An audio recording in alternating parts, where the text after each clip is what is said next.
Bonjour et bienvenue sur Vidéo Club 58. Aujourd'hui, on continue notre mois spécial consacré à Quentin Tarantino avec l'un de ses acteurs fétiches. Sûrement l'acteur le plus important de ses acteurs fétiches, Samuel Jackson, vraiment, est pour moi l'acteur, voilà, le fidèle de Quentin Tarantino qui leur a toujours proposé des interprétations excellentes. Alors, effectivement, Samuel Jackson, c'est une tête qu'on connaît, qui a évolué au début dans des seconds rôles, un petit peu partout, il a même tourné dans Les Affranchis de Martin Scorsese, mais on va vraiment le repérer en tant que star potentielle dans ce milieu des années 90, où effectivement il va travailler plusieurs fois avec Tarantino, mais aussi pour d'autres très grands réalisateurs. Donc j'ai voulu vous proposer une liste de 5 films, plus quelques autres, où j'ai trouvé que Samuel Jackson vraiment brillait, même si j'ai pas vu en fait vraiment un mauvais film avec Samuel Jackson. Et on commence tout de suite en 5e position avec Sphere. Alors Sphere, c'est un film de Barry Levinson qui a complètement bidé lors de sa sortie, alors que c'était une adaptation d'un livre de Michael Crichton, donc post-Jurassic Park. Hein. De toute façon, tout ce qui était de Michael Crichton pouvait potentiellement être un succès au box-office. Et vous aviez aussi un casting vraiment très impressionnant, avec entre autres Dustin Hoffman, Sharon Stone ou donc Samuel Jackson. C'est un film qui est peut-être pas aussi spectaculaire qu'il aurait dû l'être, mais je trouve au niveau scénario, au niveau psychologique, je trouve que c'est un film hyper intéressant, et le personnage de Samuel Jackson, celui qui a l'air de détenir un peu les clés de l'intrigue, je trouve que c'est mon personnage préféré du film. Vraiment, c'est le personnage le plus réfléchi, celui auquel on s'accroche en fait, alors que les autres sont dans un état beaucoup plus de panique. Hein. Je vous laisse découvrir ce super film de Barry Levinson. Et donc voilà, moi je voulais vous rappeler ce film, redécouvrez-le parce que c'est un très très bon film et c'est une très bonne adaptation du livre aussi de Michael Crichton qui portait le même titre, Sphère. Donc voilà, en 5e position, Sphère. En 4e position, je vais mettre Le Droit de tuer. Donc pareil, un film peut-être un peu oublié de Joel Schumacher, avec donc Samuel Jackson, mais aussi Matthew McConaughey et Sandra Bullock. Et là, je l'ai trouvé poignant en fait dans ce rôle. J'ai pas vu depuis des années Le Droit de tuer, mais voilà, j'ai jamais oublié ce film. Est-ce que si on s'en prend à votre enfant, est-ce que légitimement vous pouvez vous faire justice vous-même face aux agresseurs de votre enfant? C'est le sujet du droit de tuer, donc pas un sujet anodin. Et j'ai trouvé que Samuel Jackson, voilà, en père brisé, jugé pour ce qu'on aurait sûrement tous fait. Moi, voilà, il m'a marqué dans ce rôle-là, et pareil, dans cette sélection de 5 films, tellement il a une filmographie impressionnante, hein, Samuel Jackson, hein, si vous allez vérifier, c'est difficile en fait de ressortir des rôles, tellement il en a eu des très bons. Mais alors celui du droit de tuer, je me suis dit, alors lui, ça doit être un rôle, je pense, qui est vraiment oublié, et puis bah, les jeunes générations surtout, alors celui-là, ça doit passer complètement à la trappe dans la filmo, et donc ça me paraissait important de réhabiliter au même titre que Sphère, ce super film de Joel Schumacher, donc Le Droit de tuer. En 3e position, je vais vous proposer Black Snake Moan, donc un peu plus récent, année 2000, avec Christina Ricci, donc qui joue le rôle d'une nymphomane qui se retrouve attachée avec une chaîne à un radiateur par Samuel L. Jackson, qui va en fait essayer de la sauver. Contrairement à ce qu'on pourrait penser, c'est pas un tortionnaire du tout, c'est plutôt une personne qui lui aussi a combattu ses propres démons. Et Samuel Jackson, je l'ai trouvé, il est très dur en fait dans ce film, et il a un rôle vieillissant du coup, et j'ai trouvé, bon, Christina Ricci, elle est excellente dans son rôle, hein, comme d'habitude, mais là Samuel Jackson, je trouvais qu'il y avait encore un petit truc en plus, hein. Clairement pour moi c'est lui qui bouffe au niveau interprétation dans ce film. Et Black Snake Moan, voilà, là je pense que c'est un film qui est moins oublié que les deux que j'ai pu vous citer avant, déjà parce qu'il est plus récent, et aussi parce que c'est un film qui avait bénéficié quand même de beaucoup de publicité au moment où il est sorti, et voilà, qui avait beaucoup de visibilité, et je pense que Black Snake Moan est un titre qui vous parle. En 2e position, alors même chose en mode titre qui vous parle, Une journée en enfer. J'étais obligé de citer ce Die Hard 3 dans la mesure où c'est le film où j'ai vraiment connu et reconnu du coup Samuel Jackson. limite plus que Pulp Fiction, parce que j'ai découvert bien sûr ce Die Hard 3 avant Pulp Fiction. Alors est-ce que j'avais fait le rapprochement à l'époque entre cet acteur, voilà, ce personnage de Zeus qui est vraiment excellent. Je trouve que c'est pour le côté buddy movie de ce Die Hard 3, c'est très très réussi, hein, parce que le personnage qui campe, sa position euh, politique, puisque plusieurs fois dans le film, il fait des réflexions justement sur sa condition d'Afro-Américain dans cette histoire en fait qui le dépasse. Moi, je trouve que le duo qui forme avec John McClane est vraiment excellent, quoi. Et si ça avait été un autre acteur, je sais pas si ça aurait été aussi bien, parce que là, je trouve qu'il est vraiment très très juste et qu'il emmène le film. Autant que Bruce Willis en fait. Et voilà, moi je voulais citer en deuxième position bien sûr ce super film de John McTiernan, sûrement le meilleur avec le premier opus hein, de la saga Die Hard.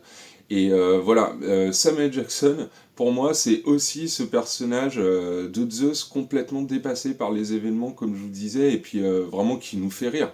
Il nous fait rire dans ce Die Hard 3. Et en plus, voilà, au niveau d'Hollywood, à ce moment-là, comme je vous disais, on est voilà, milieu années 90, et en fait là, il s'impose complètement. Samuel Jackson, ça va devenir une figure incontournable du cinéma tout court. Et j'en viens aux mentions honorables. Alors les mentions honorables, moi je vais vous proposer Dérapage incontrôlé, qui est un film que j'aime beaucoup, avec Ben Affleck, où ils ont un accident de voiture en fait sur l'autoroute. Tous les deux ont des obligations mais capitales qui vont vraiment avoir une incidence sur leur vie future. Et Samuel Jackson, lui, va être un petit peu en mode chute libre avec Michael Douglas. Vraiment, là, il va tenter le tout pour le tout, quitte à enfreindre la loi ou se créer vraiment des situations où il risque pas de s'en sortir, pour essayer de sauver la vie de son entourage. Donc je trouvais ça plutôt intéressant. Et puis Ben Affleck, il est pas mal aussi dans ce rôle. Il est un peu... Voilà, on l'aime pas beaucoup au début du film, et puis finalement on comprend que lui aussi a des obligations autres, mais qui peuvent voilà, avoir une incidence dingue sur sa vie. Et voilà, dans les mentions honorables, je voulais au moins proposer ce Dérapage incontrôlé, ainsi que L'Enfer du Devoir de William Friedkin, avec Tommy Lee Jones, hein, qui était un film pas mal du tout sur les crimes de guerre. Alors je crois que c'était en Irak, ce film-là. Et donc Samuel Jackson ordonne de tirer dans la foule parce qu'il est persuadé qu'il y a des terroristes au sein de la foule, et finalement va créer vraiment des dommages collatéraux, hein, bien entendu, et va être jugé pour ça. Et voilà, c'est un film procès. Avec des scènes flashback où on nous explique un petit peu ce qui s'est passé sur place. Et c'est un film de William Friedkin que j'aime bien. Et Samuel Jackson, voilà, comme d'habitude, est très bien dedans.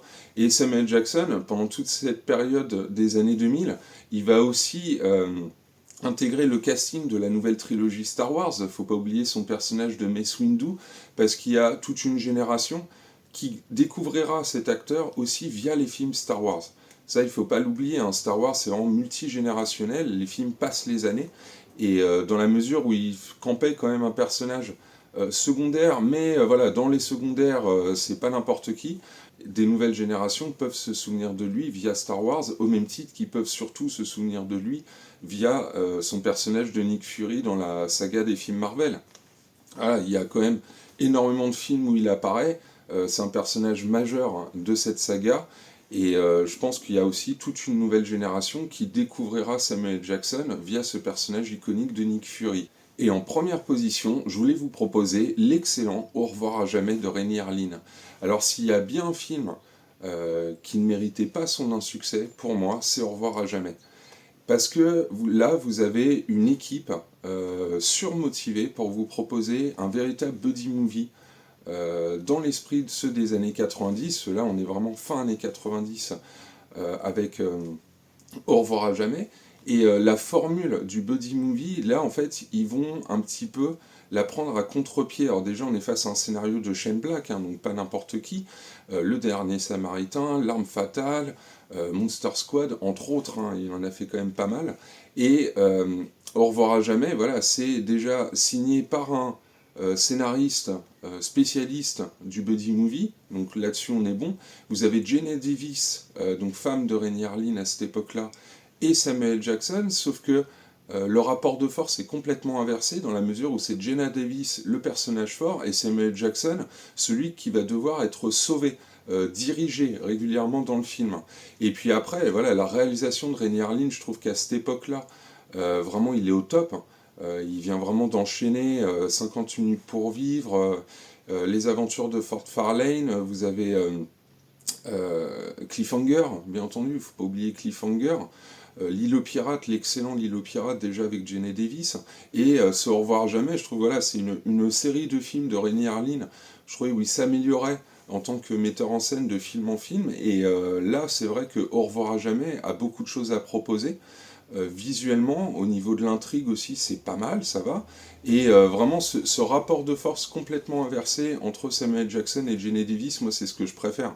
Parce qu'il y a plein de scènes où Samuel Jackson joue le macho, clairement, et la seconde d'après, en fait, il est décontenancé par ce que peut lui sortir ou faire Jenny Davis, quoi, où il est surpris autant que nous par la force de cette femme, quoi. Donc voilà, moi je voulais vous proposer donc mon petit préféré de Samuel Jackson, c'est Au revoir à jamais, parce que je trouve qu'il est vraiment excellent dans celui-là, il me fait beaucoup rire, il a vraiment de super dialogues écrits par Shane Black. Et voilà, donc Samuel Jackson, comme je l'ai dit, il a une filmographie énorme. Il a fait aussi des films moins bons, hein, où là il va vraiment cabotiner très très fort. Je pense à The Spirit de Frank Miller, qui est un film semi-raté, dans l'esprit de Sin City, hein, bien sûr, mais là je trouve que vraiment, par exemple, voilà, ce film-là, je trouve qu'il en fait vraiment des surcaisses. Donc là, je vais un peu moins accrocher. Mais c'est une présence, Samuel Jackson, et c'est quand même un très très très très bon acteur. Je trouve ça dommage juste qu'il soit pas dans des films peut-être un peu plus important, si vous voyez ce que je veux dire.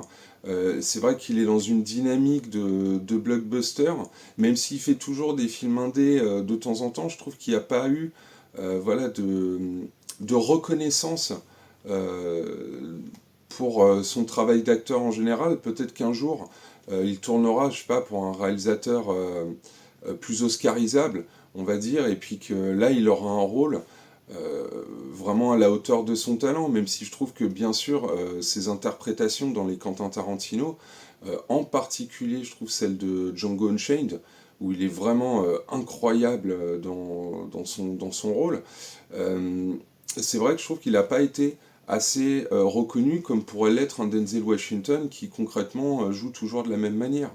Donc voilà, je voulais continuer notre mois Tarantino en vous proposant cette vidéo donc sur Samuel Jackson. Je pense vraiment l'acteur qui a participé le plus au film de Tarantino, un fidèle de chez fidèle.